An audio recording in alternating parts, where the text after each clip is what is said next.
मैं डॉक्टर सुनील। आज मैं इस वीडियो के माध्यम से समसामयिक भारत और शिक्षा से संबंधित कुछ महत्वपूर्ण बहुविकल्पीय प्रश्न के बारे में बात करूंगा। लखनऊ विश्वविद्यालय में इस बार बीएड, एमएड एवं बीएलएड में भी बहुविकल्पीय प्रश्नों के आधार पर प्रश्न पत्र बनाए जाएंगे और उनकी परीक्षा उसी के आधार पर होगी। तो मेरा एक प्रयास है कि समसामयिक भारत और शिक्षा से संबंधित महत्वपूर्ण बहुविकल्पीय प्रश्न बनाए जाएं, जिससे कि छात्रों को परीक्षा में हेल्प मिल सके। तो स्टार्ट करते हैं। सबसे पहला प्रश्न है, वैदिक काल में गुरुकुल में छात्रों के प्रवेश के समय संस्कार होता था। इसमें ऑप्शन दिया है पबज्जा, उपनयन, उपसंपदा, समापवर्तन। गुरुकुल में छात्रों के समय प्रवेश के समय अर्थात इसमें इसका उत्तर होगा उपनयन संस्कार, और इसका अर्थ होता था समीप लाना। ठीक, अर्थात गुरु के पास छात्र को लेकर जाना। तो उपनयन संस्कार इसका सही उत्तर होगा। दूसरा सवाल है, गुरुकुल काल में निम्नलिखित में से कौन सा उपागम सबसे कम प्रयोग किया जाता था। इसमें पहला ऑप्शन है व्याख्यान, प्रयोग कार्य, चर्चा, सस्वर पाठ। तो गुरुकुल काल में या वैदिक काल में ओरल पढ़ाई अधिक होती थी, व्याख्यान, चर्चा, सस्वर पाठ ये सब होता था। इसका सही उत्तर होगा प्रयोग कार्य।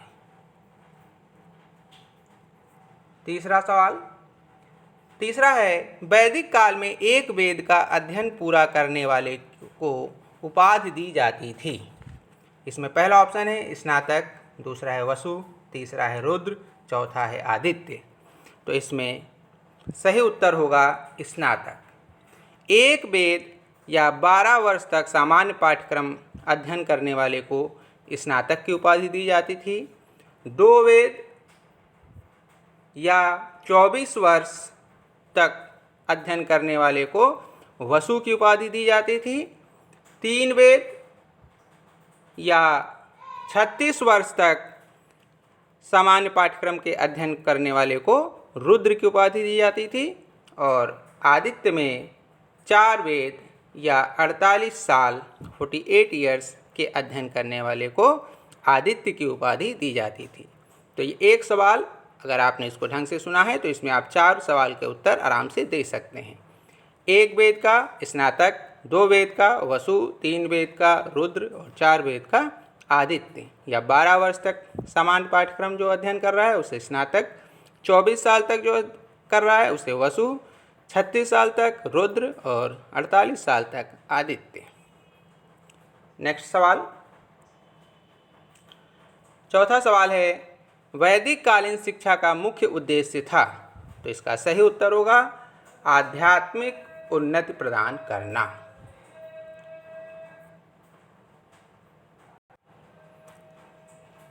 पांचवा सवाल, समापवर्तन संस्कार कब संपन्न होता था। तो इसका सही उत्तर है शिक्षा पूर्ण होने पर। ठीक, समापवर्तन शिक्षा पूर्ण होने पर, और जब प्रवेश करने का समय होता था तो उस समय उपनयन संस्कार होता था। नेक्स्ट सवाल है, बौद्ध काल में शिक्षा ग्रहण करने के लिए बालक का कौन सा संस्कार होता था। तो बौद्ध, इसमें ऑप्शन दिया है पबज्जा संस्कार, दूसरा है उपनयन संस्कार, तीसरा है उपसंपदा संस्कार, चौथा है बिस्मिल्ला। उपनयन संस्कार वैदिक कालीन के लिए था। उपसंपदा जब बौद्ध काल में शिक्षा समाप्त हो जाती थी उस समय उपसंपदा संस्कार होता था। और बिस्मिल्ला मुस्लिम काल के लिए होता था। तो इसका सही उत्तर होगा पबज्जा संस्कार। नेक्स्ट सवाल है, बौद्ध काल में शिक्षा का माध्यम थी या शिक्षा किस भाषा में दी जाती थी। तो उसका सही उत्तर है पाली। नेक्स्ट है, मुस्लिम काल में शिक्षा प्रारंभ करने के समय बिस्मिल्लाह की रस्म किस उम्र में होती थी। इसका सही उत्तर है 4 वर्ष 4 माह 4 दिन। कन्फ्यूज़न करने के लिए अलग अलग समय होंगे, लेकिन आपको पता होना चाहिए कि 4 वर्ष 4 माह 4 दिन के समय में मुस्लिम काल में बिस्मिल्लाह संस्कार होता था, या जब छात्र मकतब में शिक्षा लेने जाता था या अपने मौलवी के पास शिक्षा लेने जाता था तो उस समय ये संस्कार होता था, बिस्मिल्लाह संस्कार, और वो 4 वर्ष 4 माह 4 दिन पर ही होता था। 9वां सवाल, मकतब का संबंध निम्नलिखित में से किससे है? पहला है मध्यकालीन प्राथमिक शिक्षा से, दूसरा है मध्यकालीन उच्च शिक्षा से, तीसरा ऑप्शन है ए और बी दोनों, और चौथा ऑप्शन है न तो ए और न ही बी। इसका सही उत्तर होगा मध्यकालीन प्राथमिक शिक्षा से। मकतब में प्राथमिक शिक्षा दी जाती थी और मदरसों में उच्च शिक्षा दी जाती थी। नेक्स्ट, बनारस संस्कृत कॉलेज की स्थापना हुई। बनारस संस्कृत कॉलेज की स्थापना 1791 में ईस्वी में हुई और इसकी स्थापना करने में महत्वपूर्ण योगदान दिया था जोनाथन डंकन।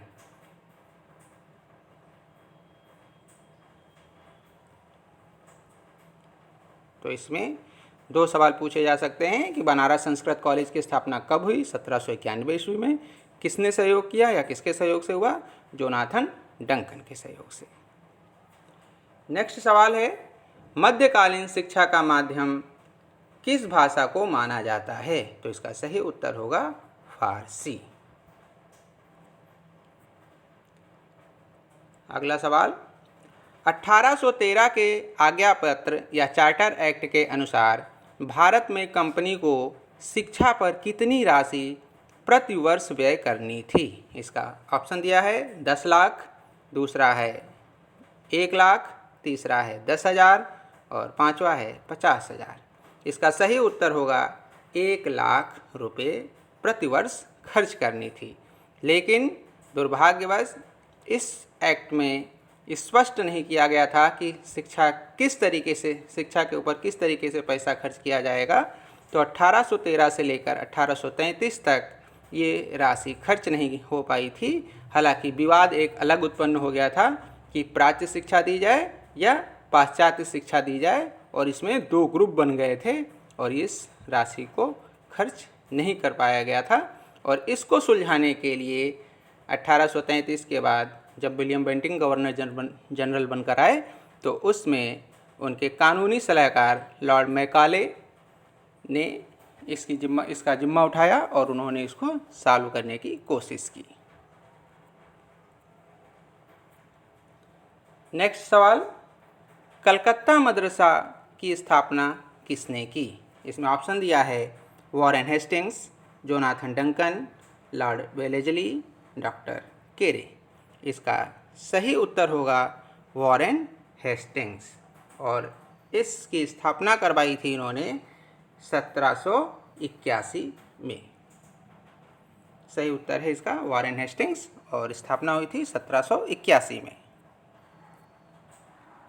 नेक्स्ट सवाल, शिक्षा में अधोगामी निस्पंदन सिद्धांत की अवधारणा दी गई। निस्पंदन सिद्धांत अर्थात फिल्ट्रेशन थ्योरी। इसका ऑप्शन दिया है विलियम बेंटिंक द्वारा, लॉर्ड मैकाले द्वारा, एडम द्वारा और स्मिथ द्वारा।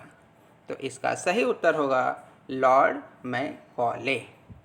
इनका मानना था कि एक अपर क्लास को शिक्षा दे दी जाए और उससे फिल्टर होकर धीरे धीरे ये एजुकेशन नीचे तक पहुँचेगी। तो इसका सही उत्तर होगा लॉर्ड मैकाले, और लॉर्ड मैकाले विलियम बेंटिंक के कानूनी सदस्य के रूप में काम कर रहा था।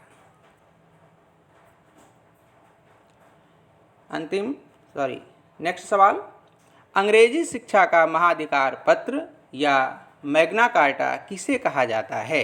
ऑप्शन दिया है वुड का घोषणा पत्र, सार्जेंट प्रतिवेदन, बुनियादी शिक्षा, उपरोक्त सभी। इसका सही उत्तर होगा वुड का घोषणा पत्र, जो कि 1854 में आया था। इसी के घोषणा पत्र के द्वारा बम्बई, कलकत्ता और मद्रास में विश्वविद्यालय स्थापित किया गया था, और वुड घोषणा पत्र शिक्षा के सभी पहलुओं को ध्यान में रखते हुए उसने अपना घोषणा पत्र तैयार किया था। नेक्स्ट है, वुड का घोषणा पत्र जारी हुआ, तो ये मैंने अभी पीछे आपको बता दिया। इसका सही उत्तर होगा 1854 ईस्वी में।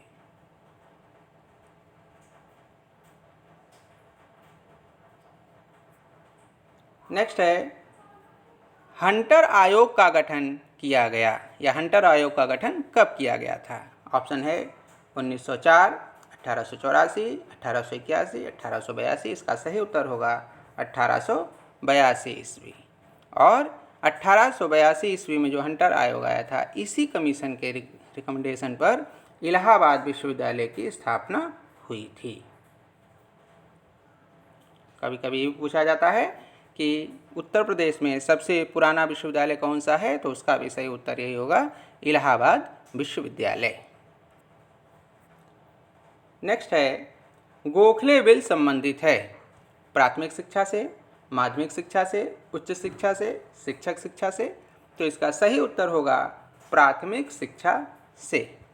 और गोखले बिल सबसे पहला बिल था जिसने अनिवार्य एवं निःशुल्क शिक्षा की बात कही थी। तो इसमें दो तरीके से प्रश्न पूछा जाता है। ये सबसे पहले अनिवार्य निःशुल्क शिक्षा की बात किस समिति में कही गई थी, किस बिल में कहा गया था, तो उसमें गोखले बिल सही उत्तर होगा। और ये बिल इन्होंने 1910 ईस्वी में दिया था।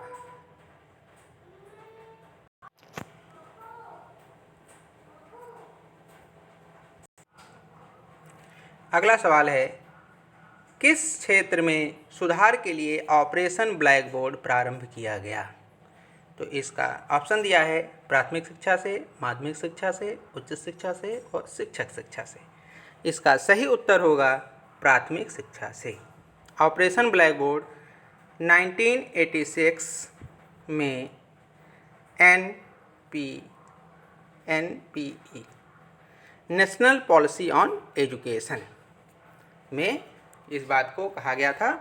और नेशनल पॉलिसी ऑन एजुकेशन में ऑपरेशन ब्लैक बोर्ड, साथ ही साथ नवोदय विद्यालय की स्थापना और बहुत से महत्वपूर्ण सुझाव बताए गए थे कि इसमें क्या क्या होना चाहिए। तो इसका सही उत्तर है ऑपरेशन ब्लैक बोर्ड प्राथमिक शिक्षा।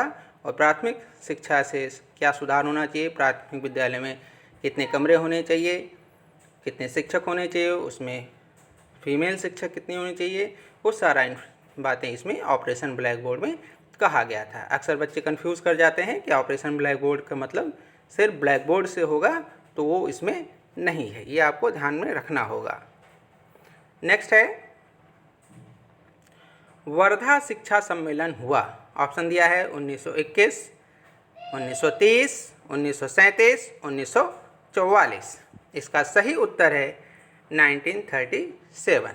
वर्धा शिक्षा सम्मेलन गांधी जी के अध्यक्षता में हुआ था और इसमें नई शिक्षा तालीम की बात कही गई थी और इसमें उससे संबंधित प्रस्ताव पास किए गए थे। और जब ये प्रस्ताव पास हो गया था तो उसमें फिर डॉक्टर जाकिर हुसैन की अध्यक्षता में समिति बनाई गई थी और उन्होंने अपना इसमें काम किया था। इसी में अनिवार्य एवं निःशुल्क शिक्षा की बात भी कही गई थी। नेक्स्ट है, बुनियादी शिक्षा अथवा नई तालीम की मुख्य विशेषता है। इसमें ऑप्शन दिया है नैतिक शिक्षा प्रदान करना, अनिवार्य शिक्षा प्रदान करना, स्वावलंबन की भावना विकसित करना, व्यावसायिक शिक्षा प्रदान करना। तो इसका सही उत्तर होगा स्वावलंबन की भावना विकसित करना। ठीक है, इन्होंने बताया था कि शिक्षा ऐसी दी जाए इस बुनियादी शिक्षा में कि वो अपने रोजगार के लिए भी या अपने रोजगार की भी व्यवस्था कर सकें।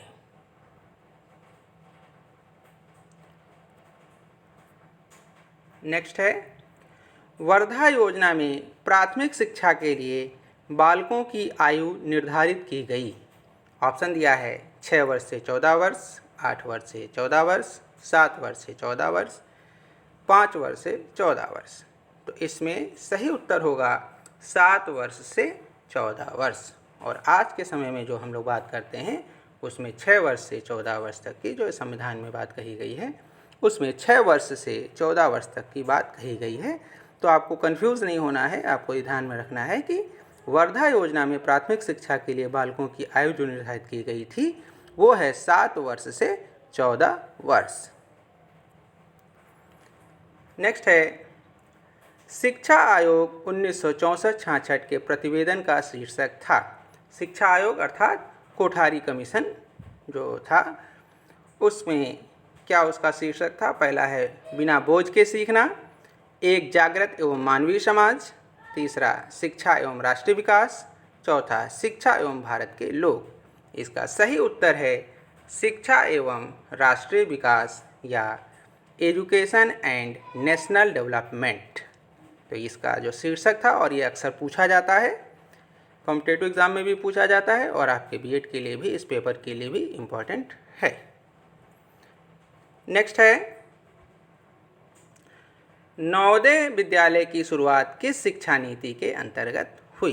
पहला ऑप्शन इसमें दिया है राष्ट्रीय शिक्षा नीति 1968, दूसरा है राष्ट्रीय शिक्षा नीति 1986, तीसरा है राष्ट्रीय शिक्षा नीति 1987 और चौथा है राष्ट्रीय शिक्षा नीति 2001। इसका सही उत्तर है राष्ट्रीय शिक्षा नीति 1986, नेशनल पॉलिसी ऑन एजुकेशन 1986। अभी मैंने पिछले सवाल में भी बताया था आपको कि नवोदय विद्यालय की, और इसका मुख्य उद्देश्य था जो ग्रामीण क्षेत्र है, ग्रामीण क्षेत्र के जो प्रतिभाशाली बच्चे हैं उनको निःशुल्क शिक्षा दी जाए रेजिडेंशियल विद्यालय में। ठीक है। नेक्स्ट है यशपाल समिति के अनुसार प्राथमिक कक्षाओं में शिक्षक छात्र अनुपात होना चाहिए। पहला ऑप्शन है 1:20, 1:30, 1:60, 1:50। इसका सही उत्तर है 1:30। नेक्स्ट सवाल, यशपाल समिति का सुझाव है, पहला ऑप्शन दिया है अपव्यय एवं अवरोधन की समस्या को हल करना, दूसरा है स्कूल बस्ते का बोझ कम करना, तीसरा है परीक्षा को वस्तुनिष्ठ बनाना और चौथा है अनुशासनहीनता की समस्या को सुलझाना। तो इसका सही उत्तर है स्कूल बस्ते का बोझ कम करना। 1992 में ये यशपाल समिति की रिपोर्ट, यशपाल समिति का गठन किया गया था और इसमें इन्होंने महत्वपूर्ण बात जो कही थी वो ये कहा गया था कि बच्चों के जो स्कूली बस्ते का बोझ बहुत बढ़ गया है उसको इस तरीके से किया जाए कि उनका स्कूली बस्ते का बोझ कम हो, जो आजकल के समय में उसका ढंग से पालन नहीं किया जा रहा है। तो इसका सही उत्तर है स्कूल बस्ते का या स्कूली बस्ते का बोझ कम करना। नेक्स्ट है भारत के संविधान में किस धारा के अंतर्गत प्राथमिक शिक्षा को निःशुल्क एवं अनिवार्य बनाने का प्रावधान है? इसका ऑप्शन दिया है आर्टिकल नंबर 33, आर्टिकल 24, आर्टिकल 45 और आर्टिकल 46।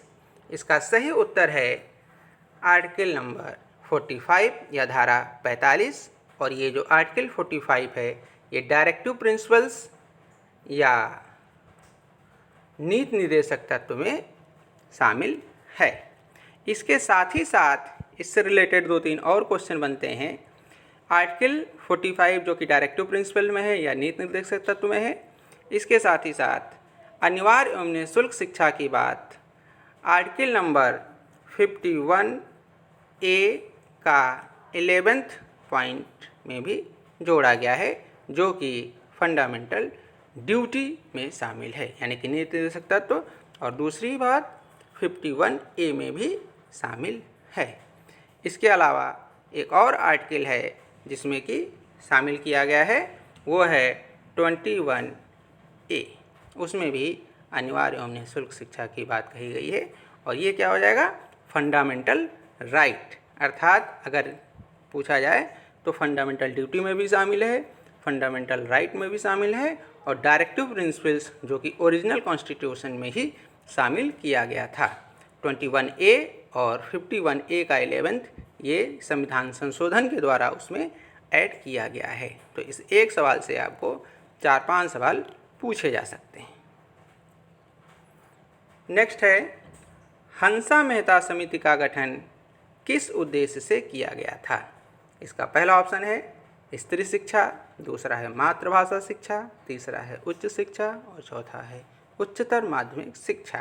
तो इसका सही उत्तर है स्त्री शिक्षा। नेक्स्ट सवाल, विश्वविद्यालय आयोग का गठन कब किया गया? ऑप्शन दिया है 4 नवंबर 1948, दूसरा ऑप्शन दिया है 4 नवंबर 1949, तीसरा दिया है 4 नवंबर 1950 और चौथा दिया है 4 नवंबर 1951। इसका सही उत्तर है 4 नवंबर 1948 और इसकी अध्यक्षता की थी डॉक्टर सर्वपल्ली राधाकृष्णन। ठीक है, तो और स्वतंत्र भारत का ये पहला आयोग गठित किया गया था और सर्वपल्ली राधाकृष्णन के निर्देशन में। उसके बाद से नेक्स्ट और हमारा अंतिम सवाल है, स्वतंत्र भारत के प्रथम शिक्षा मंत्री थे। स्वतंत्र भारत के प्रथम शिक्षा मंत्री, इसमें ऑप्शन दिया है जवाहरलाल नेहरू, हुमायूं कबीर, मौलाना अबुल कलाम आज़ाद, सरोजनी नायडू। तो जवाहरलाल नेहरू तो उस समय प्रधानमंत्री थे और सही उत्तर इसका होगा मौलाना अबुल कलाम आज़ाद। तो ये हमने 30 सवाल जो मुझे महत्वपूर्ण लगे मैंने ये बनाया था। इसके अलावा जो सवाल इसमें रह गए हैं उसको हम अपने नेक्स्ट 2-3 दिन के अंदर वीडियो में फिर से आपके सामने लेकर हाजिर होंगे। आज के लिए इतना ही, धन्यवाद।